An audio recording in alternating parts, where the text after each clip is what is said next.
공중 납치를 뜻하는 하이제킹, 우리말로 하면 안녕 비행기 정도 될까요? 1960년대 말 70년대 초는 하이제킹의 전성기였습니다. 어느 정도냐? 1969년에는 무려 86대의 비행기가 납치됩니다. 일주일에 한 건 이상, 협상이 며칠 걸리니 1년 내내 하이제킹 되는 비행기가 있었던 셈입니다. 대해적 시대도 아니고 말이죠. 납치범 중에 가장 유명한 사람은 쿠퍼일 겁니다.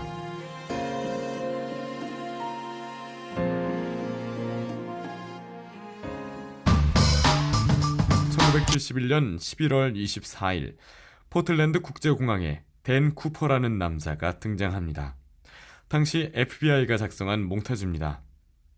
제가 미국 최후의 무법자 쿠퍼입니다. 포틀랜드에서 시애틀 타코마 공항까지 편도 티켓을 끊습니다.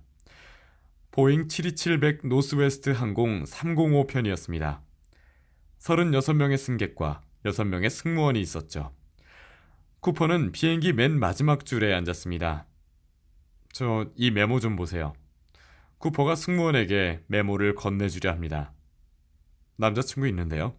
승무원이 거절합니다. 평소에 인기가 좋았나 봅니다. 그게 아니라 읽어보시라고요. 쿠퍼는 폭탄을 보여줍니다. 시애틀 공항에 현금 20만 달러, 낙하산 4개, 그리고 바로 급유할 수 있게 급유 차량을 대기시키세요.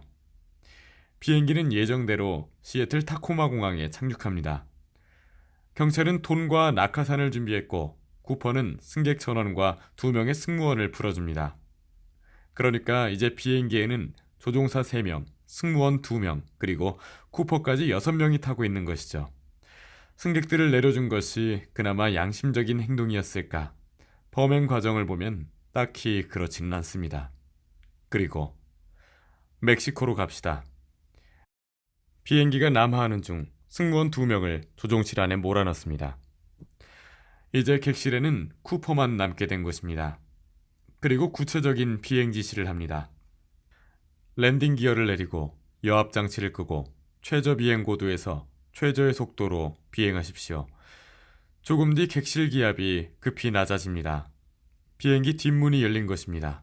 그리고 기체 뒤가 올라옵니다. 쿠퍼는 비행기 뒷문을 열고 뛰어내린 것입니다. 역사상 최대의 수색 작업이 펼쳐졌지만 쿠퍼의 흔적을 찾을 수는 없었습니다. 이 납치극은 엄청난 충격을 줬습니다. 범죄자들에겐 감동을 줬죠. 항공 수색을 하던 헬리콥터 조종사는 넉 달 후 모방 범죄를 저지릅니다. 유나이티드 항공기를 납치해 50만 달러를 챙기고 뛰어내린 것이죠. 쿠퍼보다 2배 이상을 받았지만 쿠퍼처럼 주도 면밀하지는 않았나 봅니다. 이틀 후 체포되어 45년형을 선고받았으니까요. 쿠퍼가 챙긴 20만 달러는 1년 번호가 기록되었지만 쓰이지는 않았습니다.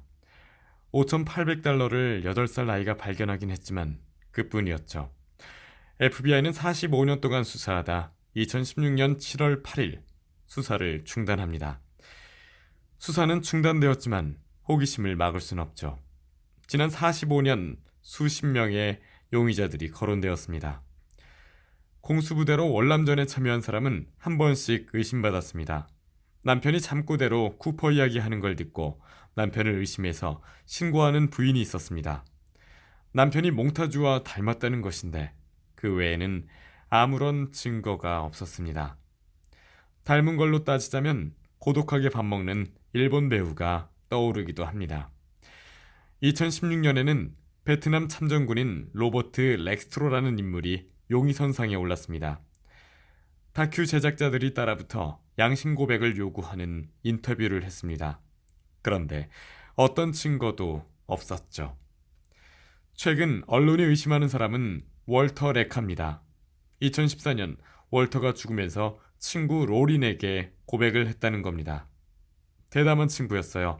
법 따위는 무시했는데 미시건에서 레스토랑과 은행을 털기도 했죠.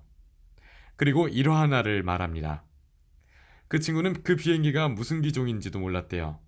비행기 업무로 낙하하려고 하니까 승무원이 그랬다는 거예요. 왜 뒷문을 쓰지 않나요?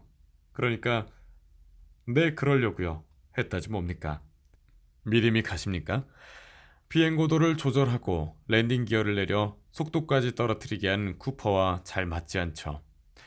로린 씨는 친구 이야기로 책을 내어 유명인이 되었습니다. 현재로서 가장 근접한 답은 낙하 실패입니다.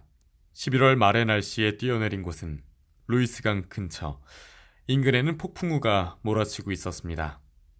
그 인근에 쓰지 못한 20만 달러 뭉치와 백골이 묻혀 있을지 모르죠.